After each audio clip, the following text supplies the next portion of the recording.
The Iraqi army exists no more. The Syrian army is down to at least 50% of its size of 2 years ago.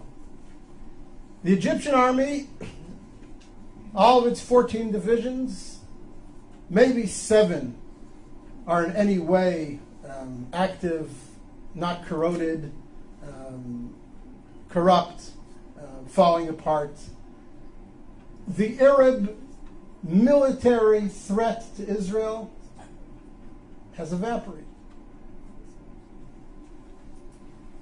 Arab societies, as you all know, from Libya and Tunisia through Egypt to Syria, and it'll yet, unfortunately, come to Jordan, are so convulsed with internal conflict that for the next 2 to 3 to 4 decades, they're going to be racked by such internal tensions and such internal economic disparities and needs that their ability to mount a coordinated offensive against Israel in the conventional military sense is simply gone.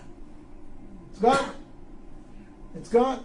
So before we start discussing all the threats and the emerging threats and the dangers that are posed to Israel from the crumbling of the old Arab architecture around Israel, first let's recognize that the conventional military threat against Israel has greatly disappeared.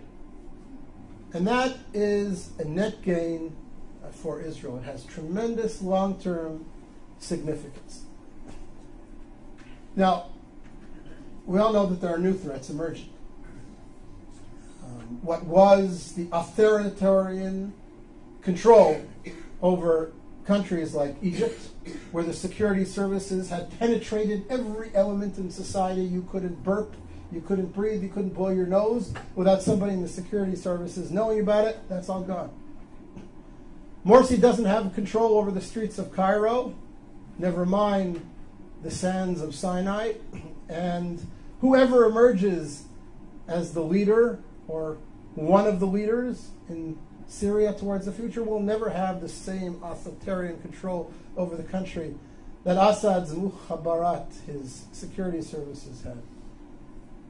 So that creates potential for great conflict. We all know about the threat of weapon stocks, missiles spreading all over, new weapon systems coming into the region, whether it be from Iran or from Russia. All these pose security threats to Israel that Israel will have to deal with in the coming years and perhaps decades. But the conventional military threat, the Israeli fear that the combined armies of Egypt, Iraq, Syria are going to mount a coordinated offensive like they did in the Yom Kippur War against Israel, that's gone. That's gone, thank God, it's gone. And therefore I say to you, again, Israel is winning.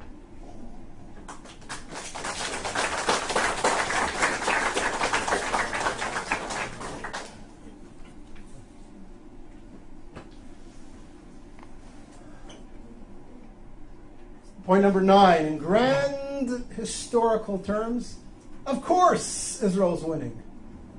Look at the society that's been created in Israel. Look at the creativity of the Israeli community. Look at the vibrancy of life in Israel. I look at my kids. I have a son-in-law who's a software engineer in Israeli military intelligence.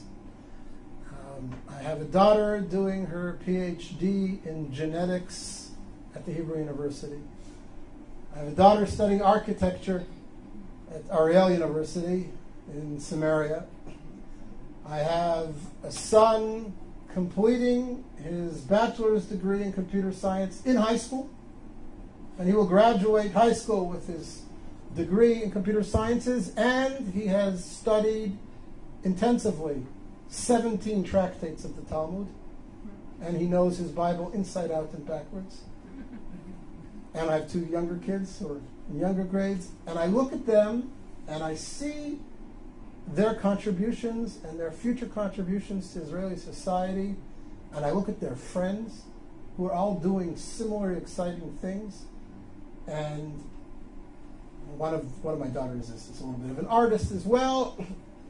And you look at this and you say, what a wonderful youth we have. What a powerful country we have.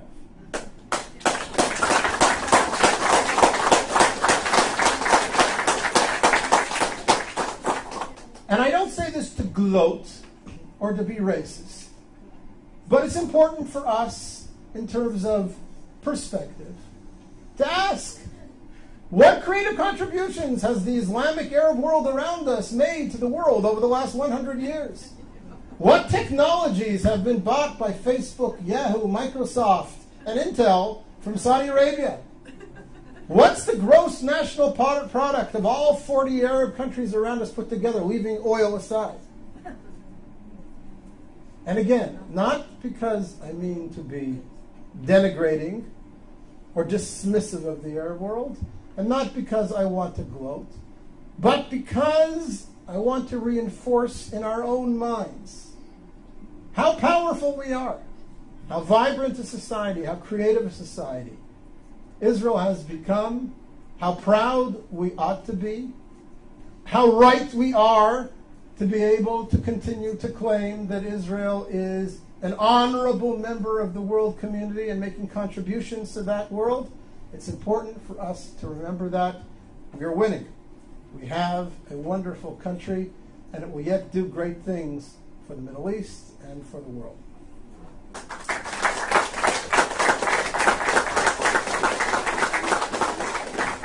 And I forgot, we now have gas.